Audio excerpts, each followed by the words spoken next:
Do you ever feel like you are surrounded by people yet completely alone? It's that heavy feeling in your chest, like you're speaking a language nobody else understands. You're looking for your people, for that mental connection, that mental juice, but everyone just feels distant. You feel misunderstood, you feel forgotten, and worst of all, you feel like the silence is deafening. Let's talk about the silence, not the peaceful kind, the painful kind. Maybe it's the breakup that left a physical ache in your chest. Maybe it's scrolling through social media, seeing everyone with their squad, while you struggle to make even one genuine friend. Maybe you are living far from home with no family to hold you. Or maybe you just feel invisible, like an NPC in a video game. No fame, no impact, just a nobody walking through a crowded life.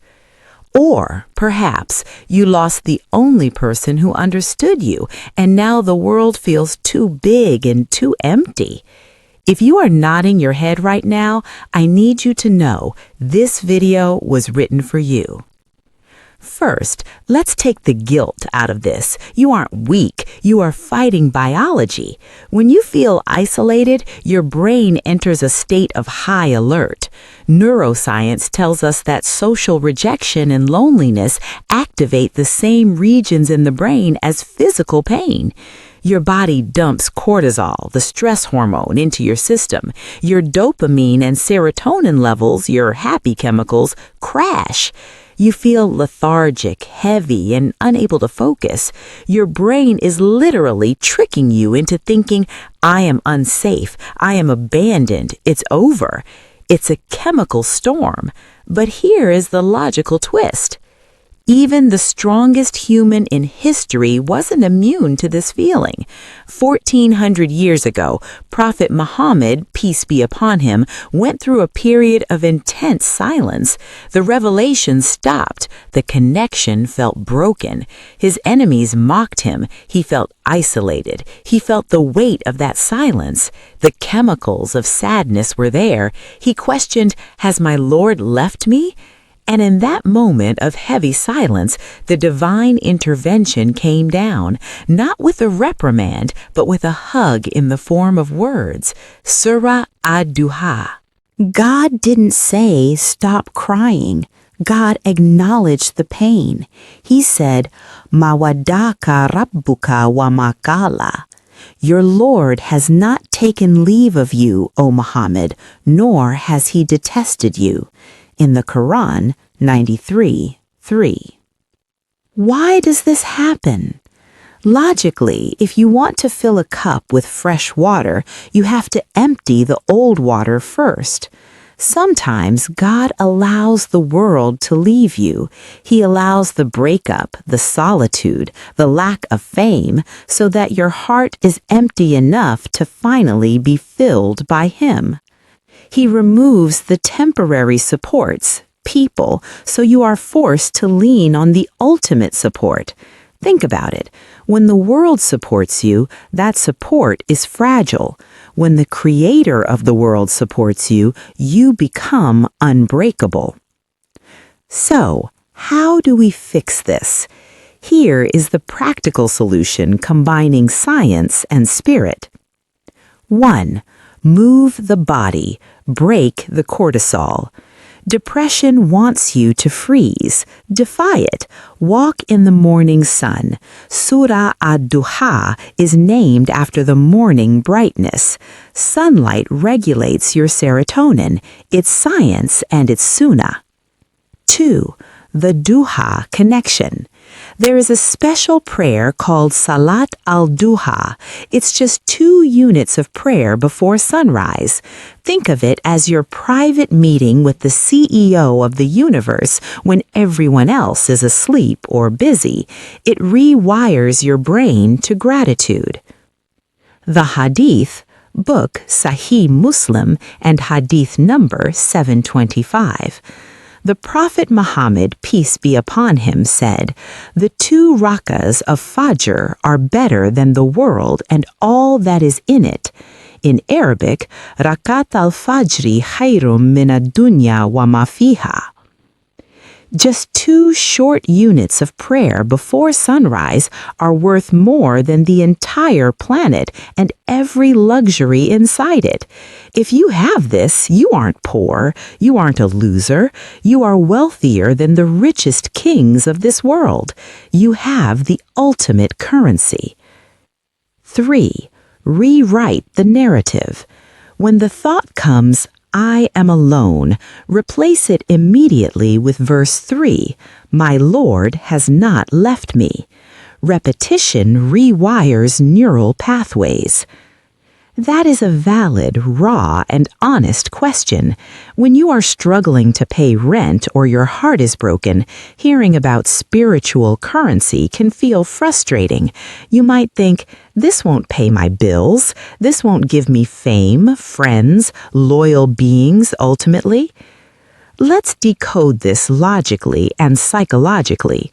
Let's break down what the prophet, peace be upon him, actually meant and how this practically becomes currency in your real life. Here are 3 logical reasons. 1. The expiry date logic. Asset versus liability. Imagine I give you $1 billion, but there is a catch. You can only use this money for the next 60 minutes. After that, the cash turns into worthless paper. On the other hand, I give you a single gold bar that will remain valuable forever, whether you are here or you cross a border into another country. The world is the cash with the 60-minute expiry. Your family, your money, your romantic partners, these are temporary assets. At the border of death, their value drops to 0. You cannot take them with you. Fajr is the gold bar. Fajr makes you rich because you have acquired a currency that is inflation-proof and death-proof. When you pray Fajr, your brain accepts a powerful truth. I possess something that no one can steal from me and no market crash can destroy. This gives you a sense of deep security that no bank balance can ever provide.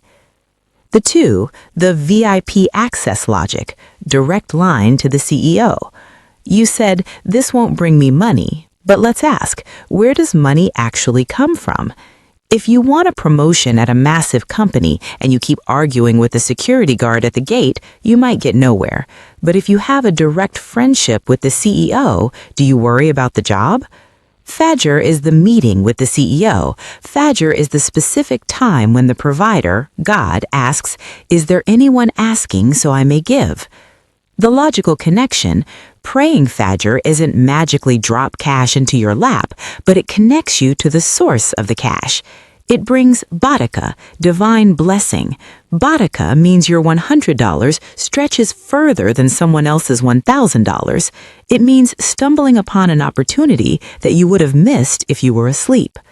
Psychologically, when you start your day by prioritizing the Creator, you enter the day with an abundance mindset rather than a scarcity mindset. Psychology tells us that success flows to those who are calm, focused, and disciplined, not those who are frantic and desperate. The 3, the definition of rich, peace versus pleasure. In psychology, there is a concept called hedonic adaptation. If you win the lottery today, you will be happy for 2 months. After that, your brain adapts, the happiness fades, and you just want more. Money provides temporary pleasure, not satisfaction. The prophet, peace be upon him, defined it differently. True richness is not having many possessions. True richness is the contentment of the soul. The logical proof? Look at the billionaire who needs antidepressants to sleep and feels empty inside. Is he truly rich? Look at a struggling worker who prays Fajr, feels a sense of purpose, and sleeps peacefully at night. In terms of mental peace, he is wealthier than the billionaire. How is Fajr a currency? It buys you mental resilience. When you have a breakup, Fajr reminds you, my heart belongs to the eternal, not the temporary. This is healing. When you are poor, Fajr reminds you, this struggle is temporary, my reward is permanent. This is certainty. You asked how this helps your needs. Here is the answer. Fajr makes you a better decision maker. The energy, discipline, and silence of the early morning give you the clarity to make the practical moves needed to fix your life and make money. If you can conquer your own sleep, your basic desire, you have the willpower to conquer the difficulties of the world. These two rak'ahs give you the grit and discipline you need to fight poverty and loneliness. That is why it is better than the world, because it stops you from being a slave to the world and makes you a master of yourself. You are currently in a training season. The silence isn't an end. It's a pause before a beautiful new beginning. You are not alone. You are just being prepared.